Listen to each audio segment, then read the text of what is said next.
परमात्मा श्री राधा कृष्ण के चरणार बिंदों में शतकोटि नमन करते हुए मित्रों को, जिज्ञासुओं को, धर्म प्रेमियों को, ज्योतिष विज्ञान प्रेमियों को हर हर महादेव, बम बम भोले, नमः शिवाय।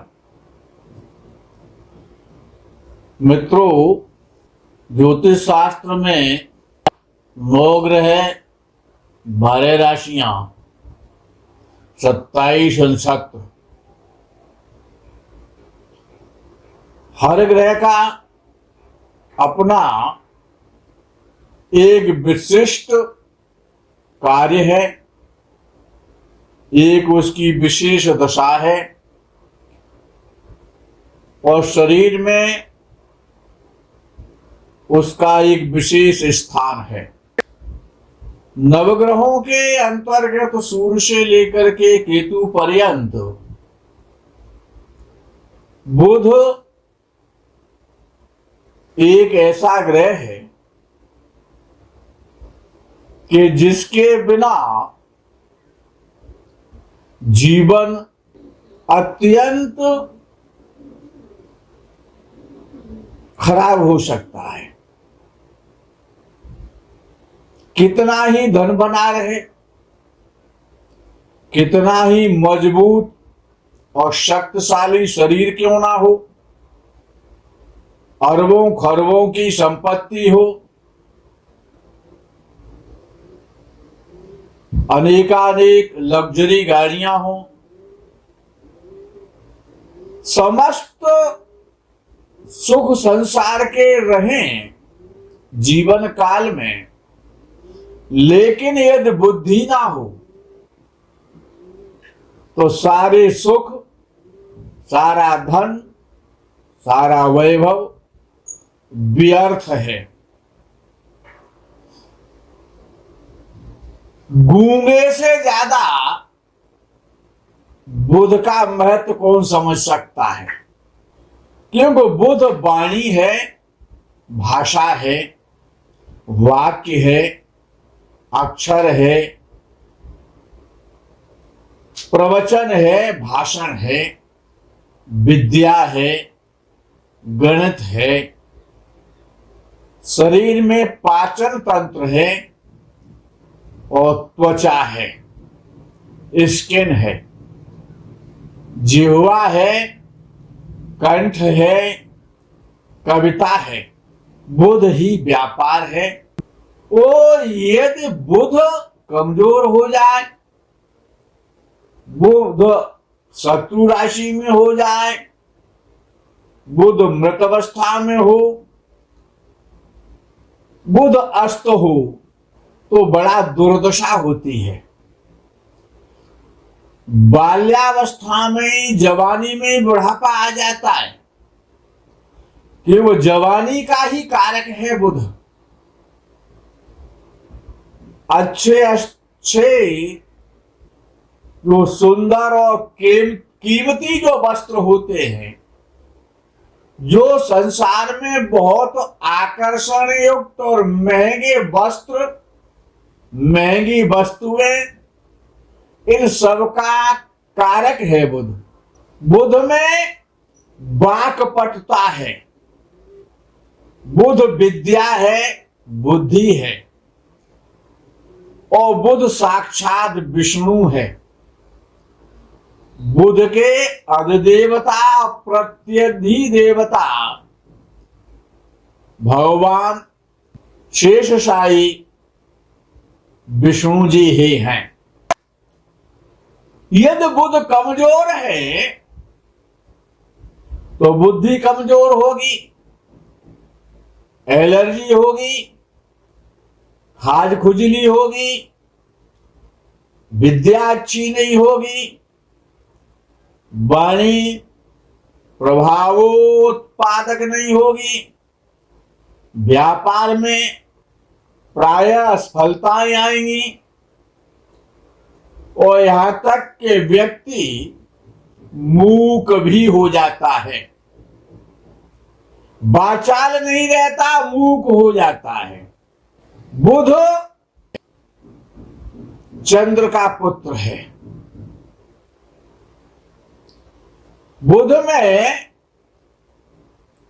यदि बुध खराब हो जाता है, शरीर पीड़ित हो जाता है, शिक्षा में रुकावटें आती हैं, हायर एजुकेशन से व्यक्ति वंचित हो जाता है, क्योंकि बुध काल पुरुष की वाणी है, वाक चातुरता है, चतुराई है, बुद्धि है,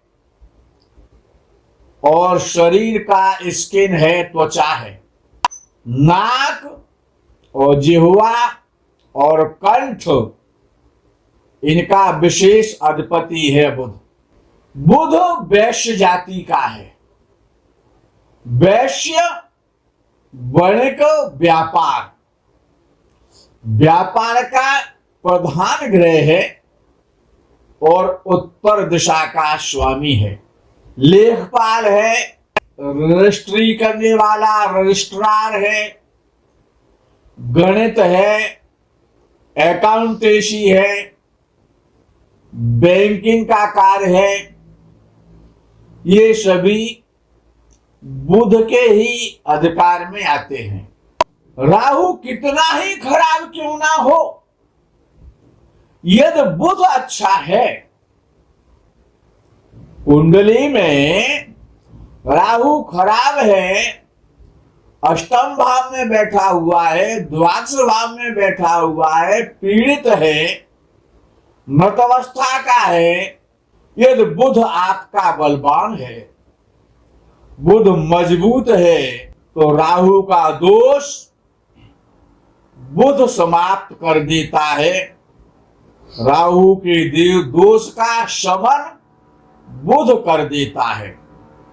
बुध में एक कमजोरी है कि वो शुक्र से पराजित हो जाता है। शुक्र से बुध हमेशा पराजित होता है। अकेला यदि बुध बैठा हुआ है कुंडली में बहुत कम मिलता है, क्योंकि बुध और सूर्य प्रायः साथ रहते हैं। सूर्य के इर्द गिर्द ही बुध अपनी गति करता है, भ्रमण करता है। लेकिन यदि बुध अकेला है और शुभ स्थिति में बैठा हुआ है, मिथुन या कन्या राशि में बैठा हुआ है और लगन में बैठा है, लगन में बुध कारक होता है, लगन में उसको क्षेत्र बल मिल जाता है, लगन में बुध बहुत अच्छा फल देता है। यदि बली है बुध, तो बुध एक बहुत अच्छा वक्ता है। बुद्धि के द्वारा, वाणी के द्वारा, बुद्धि व्यापार के द्वारा जो लोग बुद्धि का व्यापार करते हैं, बिना धन लगाए धन कमाते हैं। जैसे कि ब्रोकर हैं, दलाल हैं, जो लोग केवल किताबें लिख करके, बोल करके, जैसे कि प्रेस मीडिया है या इलेक्ट्रॉनिक मीडिया है, बुध समाचार और न्यूज एजेंसी का मालिक है। केवल बोल करके ही वहां पर धन कमाया जाता है, कुछ लगाया नहीं जाता है।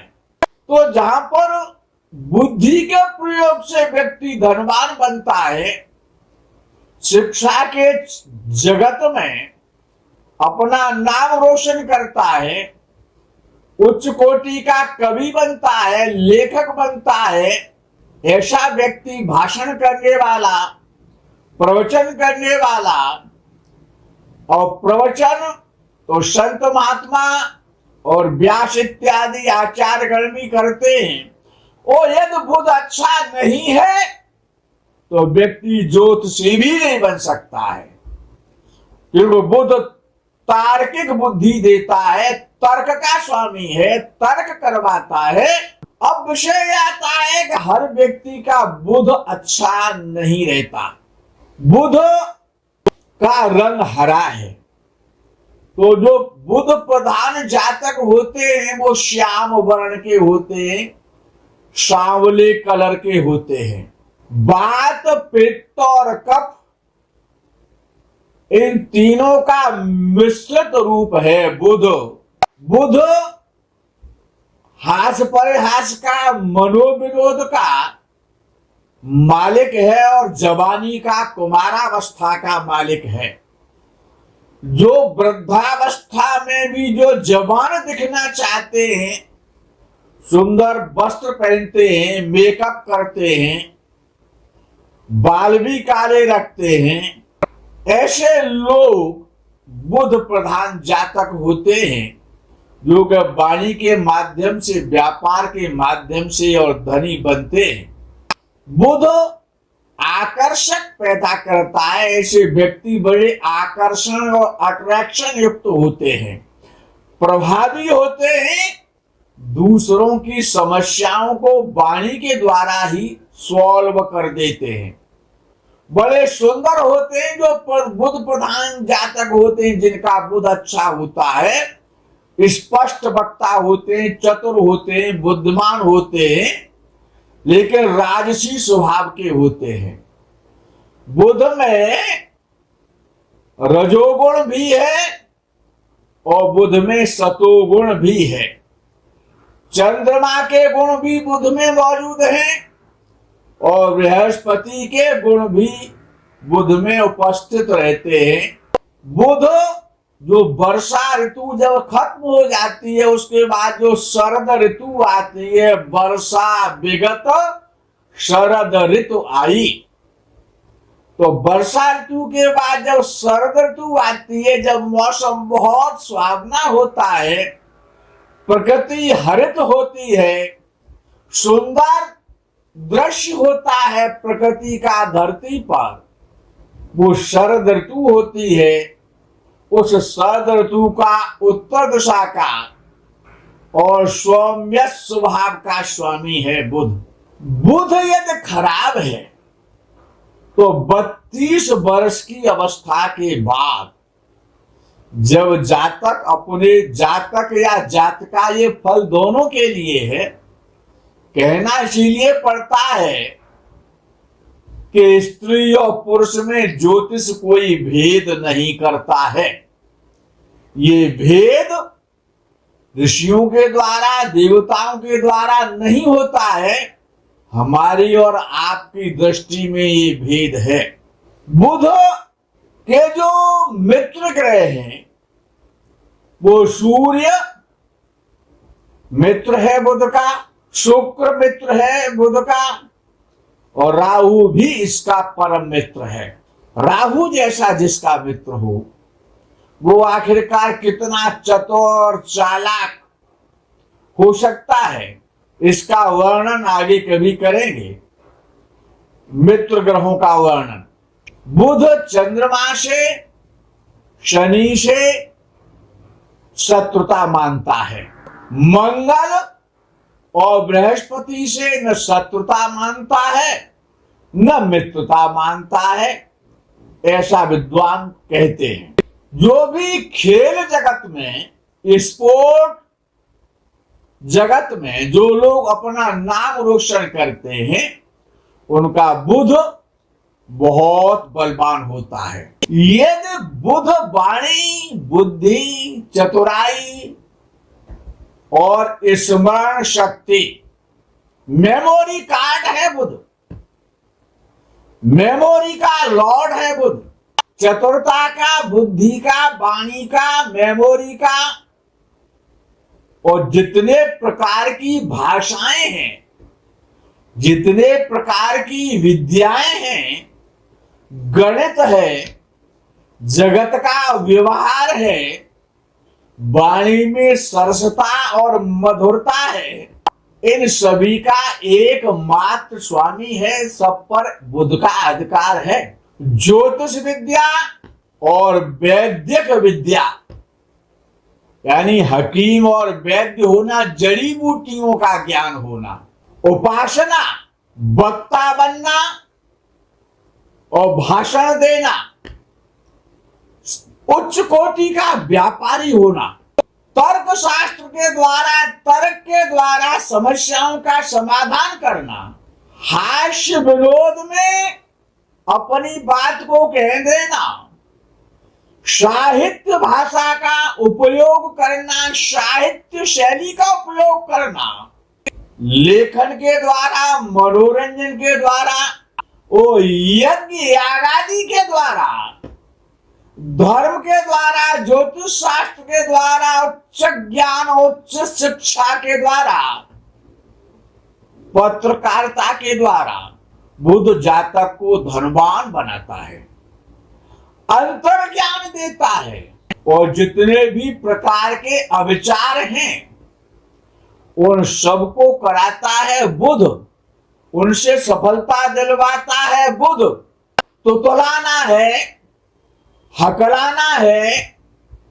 ज्यादा सुनना और कम बोलना है कि सुनते ज्यादा हैं और बोलते कम हैं। अच्छा, कुछ लोग बोलते ज्यादा हैं और वो सुनते कम है, वो सुनना ही नहीं चाहते।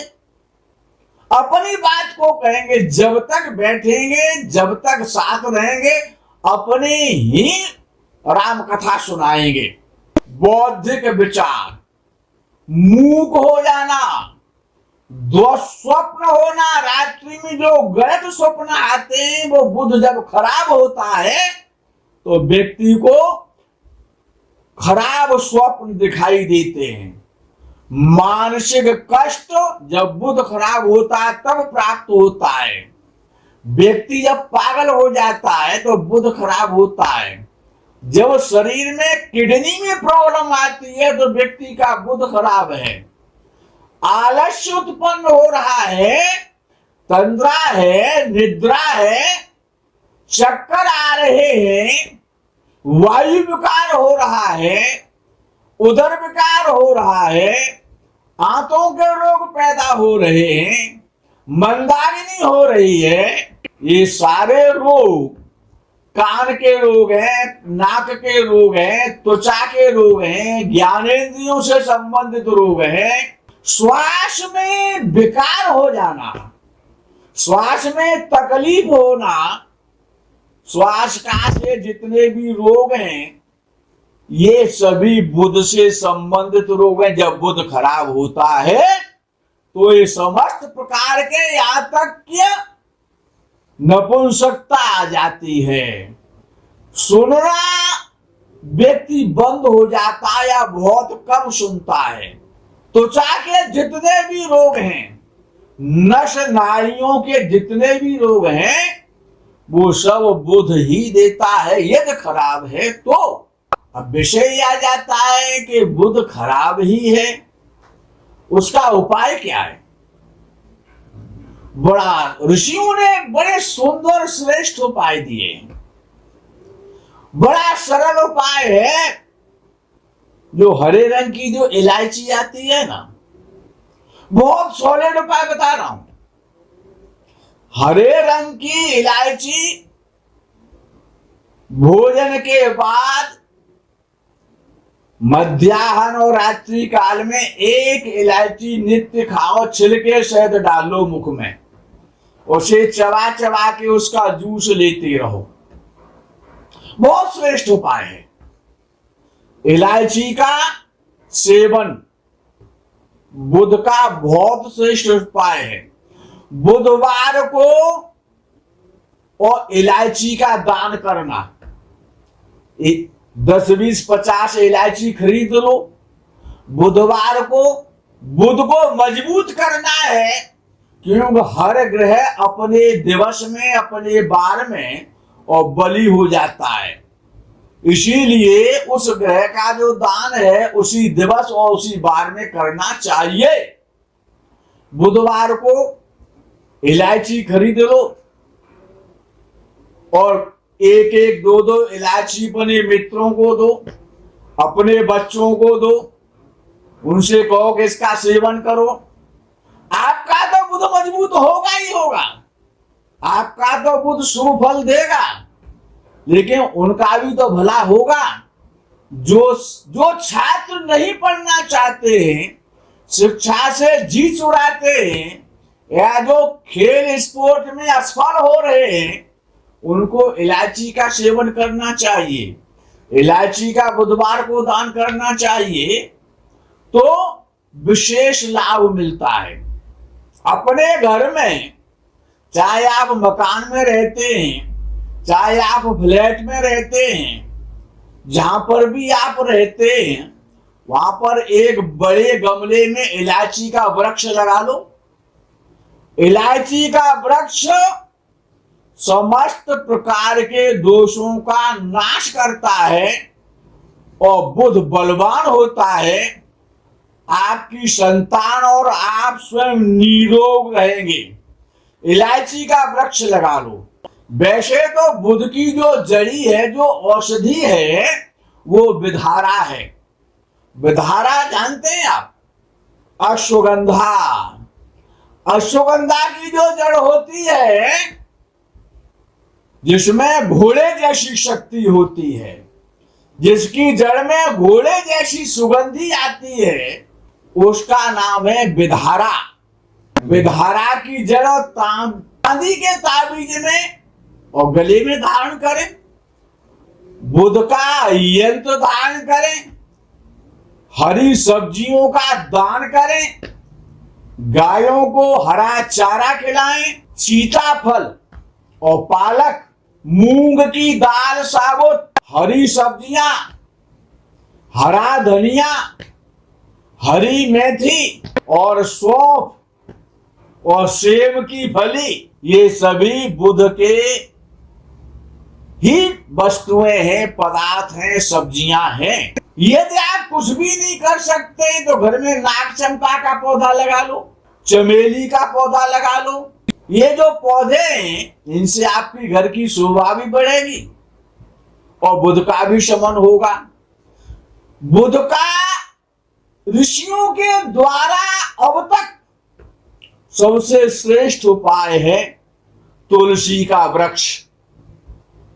तुलसी का जो वृक्ष है वो, यदि घर में आपने 5 गमलों में 5 तुलसी के वृक्ष यदि लगाए हैं, बाल्टी में लगा लो, गमले में लगा लो, जैसे भी चाहो वैसे लगा लो, घर में तुलसी अवश्य लगाओ। लेकिन उसका एक नियम है, शायद आप जानते हो या ना जानते हो, ना जानते हो तो जान जाएंगे, और जानते होंगे तो पुनः स्मृति हो जाएगी, पुनः स्मरण हो जाएगा कि रविवार, मंगलवार और शुक्रवार को तुलसी वृक्ष के पत्ते नहीं तोड़ने चाहिए। याद रखना, रविवार, मंगलवार और शुक्रवार तुलसी को छेड़ना नहीं चाहिए, तुलसी का स्पर्श नहीं करना चाहिए और उसके पत्र भी चयन नहीं करने चाहिए। यदि भगवान को भोग लगाना है तुलसी का, तो सूखे पत्ते जो नीचे पड़े हुए हैं या पहले चयन करे हुए जो पत्ते हैं उनसे लगाएं। रविवार, मंगलवार और शुक्रवार तुलसी को छेड़ा नहीं जाता है, न उसके पत्र तोड़े जाते हैं। इसके अलावा संक्रांति, हर महीने में जो सूर्य जब राशि बदलता है तो संक्रांति आती है, संक्रांति पर्व पर भी और कभी भी तुलसी वृक्ष को नहीं छेड़ना चाहिए, पत्ते नहीं तोड़ने चाहिए। तिथियों में द्वादशी तिथि को तुलसी के पत्ते नहीं तोड़ने चाहिए। तो रविवार, मंगलवार, शुक्रवार और संक्रांति का पर्व और द्वादशी तिथि तुलसी यदि आप घर में लगाते, लेकिन तुलसी पर नित्य दीप जलाएं। दीप यदि इन तिथियों में तो दूर जला दें, तुलसी वृक्ष को स्पर्श नहीं करना है केवल। इसके अलावा ज्योतिष शास्त्र में 2 योग आते हैं, एक वैधृति नाम का योग आता है और एक व्यतिपात नाम का योग आता है। व्यतिपात और वैधृति योग में भी तुलसी को नहीं छेड़ना है अन्यथा बुध अच्छे की जगह पे खराब हो जाएगा। तो व्यतिपात और वैधृति योग में मकर संक्रांति पर द्वादशी तिथि, प्रत्येक संक्रांति पर और द्वादशी तिथि में तुलसी को स्पर्श नहीं करना चाहिए, पत्र भी चयन नहीं करना चाहिए। तुलसी का जो वृक्ष है वो बुध का सबसे प्रिय वृक्ष है। तुलसी के पत्र, यदि आपका पाचन तंत्र अच्छा नहीं रहता है, उदर विकार रहता है, तो तुलसी के 8-10 पत्र रोज पानी के साथ हरे पत्र निगलिए, तो आपका पाचन तंत्र अच्छा हो जाएगा, उदर विकार खत्म हो जाएगा, त्वचा के रोग दूर हो जाएंगे, कफ का रोग है, वात का रोग है, ये सभी रोग दूर हो जाएंगे। और जो बच्चे पढ़ने में कमजोर हैं, जिनकी शिक्षा अच्छी नहीं रहती है, माता पिता चिंतित रहते हैं, बुध को बलवान करना है तो तुलसी का वृक्ष लगाना है, इलायची का वृक्ष लगाना है, इलायची का सेवन करना है और गणपति की सेवा करनी है। बुध साक्षात विष्णु है, विष्णु सहस्रनाम का पाठ करो, द्वादशाक्षर मंत्र का नित्य जप करो, येलो कलर और ग्रीन कलर का प्रयोग करो, बुध प्रसन्न होगा। इन उपायों को करें, आपकी बुद्धि, आपका व्यापार, आपकी वाणी, आपकी शिक्षा, आपका बुध अच्छा होगा, हमको भी प्रसन्नता होगी। बड़े सरल उपाय हैं, इनको करने से विशेष सफलता मिलती है। वीडियो बड़ा हो जाएगा, प्रकरण को यही विराम करेंगे। बुध के आप उपाय करें, बुद्धिमान बने, धनवान बने, प्रभावी वाणी हो आपकी, आप सुखी रहे, इसी कामना और भावना के साथ हर हर महादेव, बम बम भोली नमः शिवाय, जय गो माता दी।